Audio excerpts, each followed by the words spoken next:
Well, I do not even use the term African-American. I use the term Africans because that's what we are. We are Africans in America. There's nothing American about us. Our history has only been a history of struggle in America. We are the only ethnic group in America who have to shed our blood to make reform. To get the vote, we must shed our blood. To get our children to school, we must shed our blood. To get on a bus and sit where we want, we must shed our blood. To even get in a filthy 5 and 10 cent store, we must shed our blood. So I don't see how we could be American. We're Africans in America struggling against American capitalism. And only until it's destroyed will we enjoy the rights that everyone else is speaking of. Human progress does not stand still.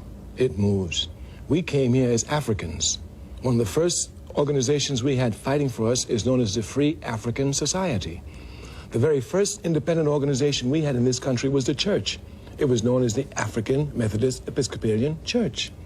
So from Africans, our oppressor has changed us to colored, to Negro, to this, to that. We understand it's a step. Coming to black had a powerful point, because the point was that we were oppressed because of this color of our skin, and this was racism. But this fight is not just a fight over the color of our skin. A fight for power is a fight for land. When Mr. Llewellyn speaks about power, he's talking about land. Our land is Africa. America is not our land. It belongs to the American Indians, and we have a right to stand and take a moral struggle with them. The era of the thinking here is that most people think that Africans in America came here just like other immigrant groups did. All other immigrants came to America expecting a better way of life. We started in hell, which was a slave ship, and we're still in hell.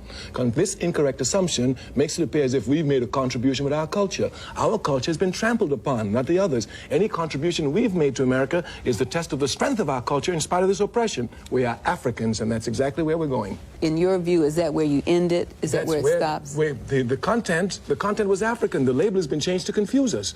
If we came as Africans, how do we end up as Americans? How do we I would beg to differ you that my ancestors came here in a slave boat. They didn't. They came from the island of Jamaica, and they came on their own because they thought it was a better place to be than Jamaica. How did they get to Jamaica? They came as slaves to Jamaica. I was born in Trinidad. That's where the slave ship dropped them.